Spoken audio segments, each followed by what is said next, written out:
Você conhece esses lugares do Nordeste, mas não conhece essas histórias.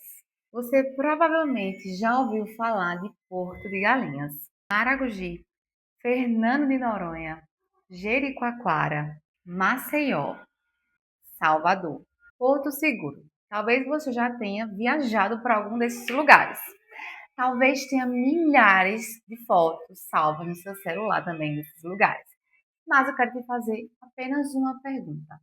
Você conhece a história que existe por trás desses lugares?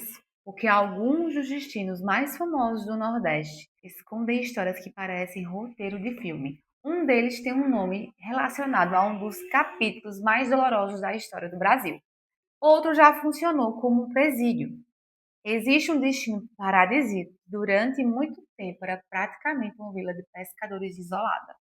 E tem uma cidade cujo nome próprio vem de uma palavra indígena que significa algo completamente diferente do que você provavelmente imaginava. Hoje, no Nordeste Secreto, eu vou te mostrar 7 lugares que todo mundo conhece, mas quase ninguém conhece de verdade. E eu vou começar por um dos destinos mais famosos de Pernambuco, Porto de Galinhas. Quando alguém fala em Porto de Galinhas, provavelmente a primeira imagem que vem na cabeça é essa: águas cristalinas, jangadas, piscinas naturais.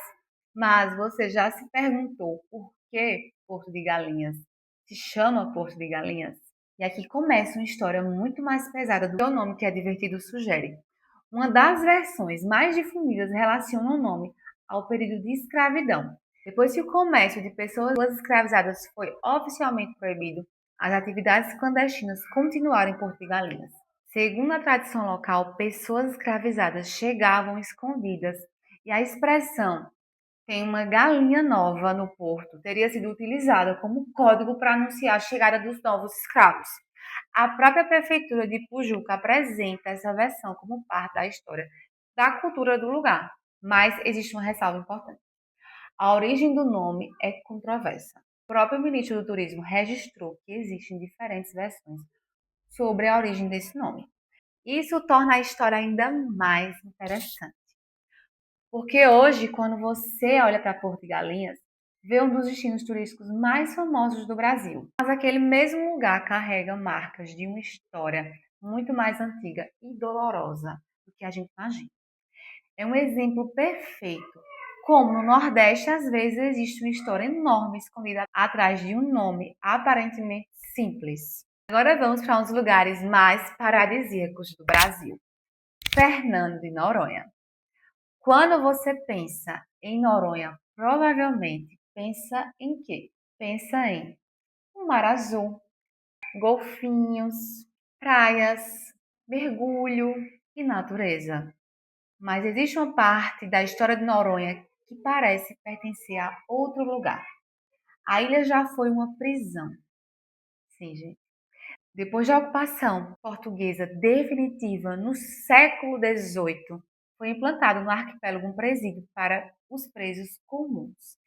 E neles, eles não ficavam simplesmente presos por lá, tá? Os próprios detentos foram utilizados como mão de obra na construção de estradas, prédios e fortificações. Durante mais de 2 séculos, Fernando de Noronha teve uma forte presença no sistema carcerário. Existem até hoje ruínas relacionadas a esse período. Existe um detalhe ainda mais impressionante. A Vila dos Remédios, núcleo histórico da ilha, foi construída de maneira estratégica justamente para que a ocupação não fosse facilmente vista do mar. Então, quando você estiver vendo uma fotografia daquele paraíso perfeito, lembre-se que aquele lugar também entrega histórias de isolamento, prisão, medo e sobrevivência. Noronha não é apenas um paraíso, é um paraíso que tem passado. Agora vamos diretamente para o Ceará, Jericoacoara, um dos destinos mais desejados do Nordeste. Mas você sabe o que significa o nome Jericoacoara? Aqui existe uma curiosidade linguística fascinante. O nome tem origem indígena. Existem diferentes interpretações registradas para ele. Uma das mais conhecidas relaciona o termo à ideia de refúgio ou esconderijo das tartarugas. e isso combina muito com a região.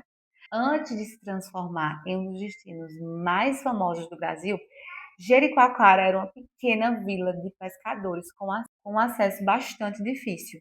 Durante muito tempo não havia essa estrutura turística que conhecemos hoje. Era um lugar muito mais isolado. A transformação começou quando suas paisagens ganharam projeção nacional e internacional. E a partir daí, aquela pequena vila foi se tornando um dos destinos mais conhecidos do país. É quase difícil, né, imaginar isso quando você vê Jeri hoje. Hotéis, restaurantes, turistas do mundo inteiro e uma das paisagens mais fotografadas do Brasil. Mas antes de tudo isso, havia uma vila de pescadores escondida entre as dunas e o mar. Agora eu quero que você imagine uma paisagem impossível. Um enorme campo de dunas brancas. E entre as dunas, centenas de lagoas de água doce, que parecem uma montagem, mas é o Parque Nacional dos Lençóis Maranhenses. E aqui está um dos segredos mais fascinantes. As lagoas mudam. Elas não são permanentes, tá? A dinâmica das chuvas, dos ventos, das dunas, faz com que algumas das lagoas apareçam e desapareçam ao longo do ano ou ao longo do tempo.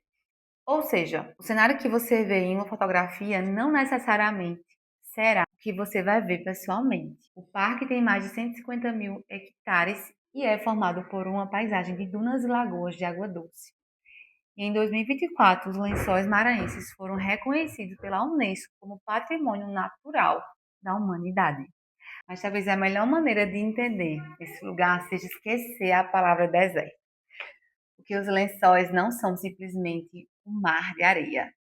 Eles são um ambiente de constante transformação, um lugar que muda diante dos seus olhos. Agora vamos para Alagoas, Maceió. Talvez você já tenha visto aquela água azul absurda na orla de Maceió, mas você parou para pensar no nome da cidade?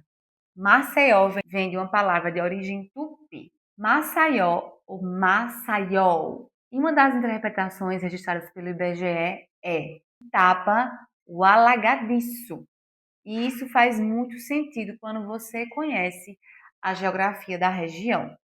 A história da cidade está profundamente ligada às águas, às lagoas, aos rios, ao mar e principalmente ao antigo porto de Jaraguá, que teve papel importante no desenvolvimento do povoado. Antes de ser uma das cidades mais turísticas e mais famosas do Brasil, Maceió cresceu a partir de uma ocupação ligada justamente a essas águas. Então existe uma curiosidade bonita aqui.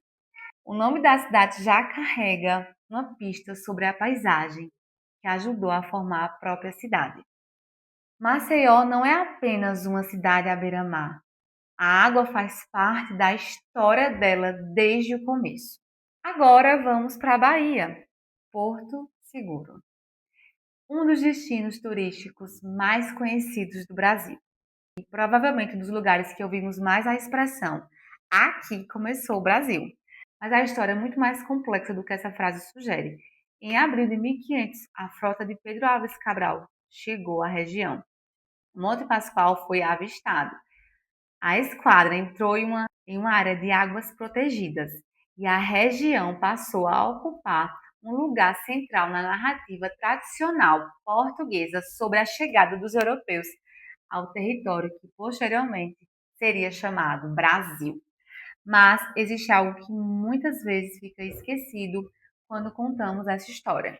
Essas terras não estavam vazias. Já existiam povos indígenas vivendo naquela região. Existia cultura, territórios, línguas, costume. Então, quando você visita Porto Seguro e olha para o mar, não só está olhando um ponto turístico, está olhando para uma região que estava no centro de uma transformação gigantesca da história brasileira.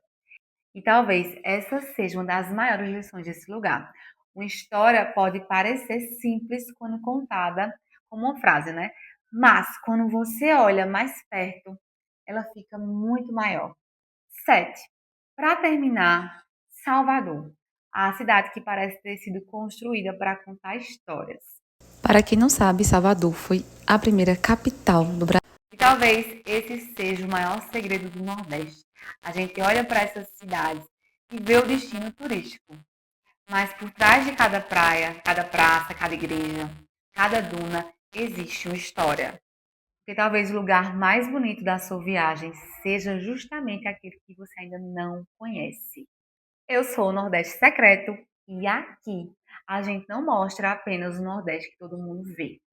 A gente revela o que existe por trás dele. Se você gosta de, se você gosta desse tipo de conteúdo histórico e secreto, se inscreve aqui no canal, porque esse foi apenas mais um segredo. E o Nordeste ainda tem muitos outros para nos contar.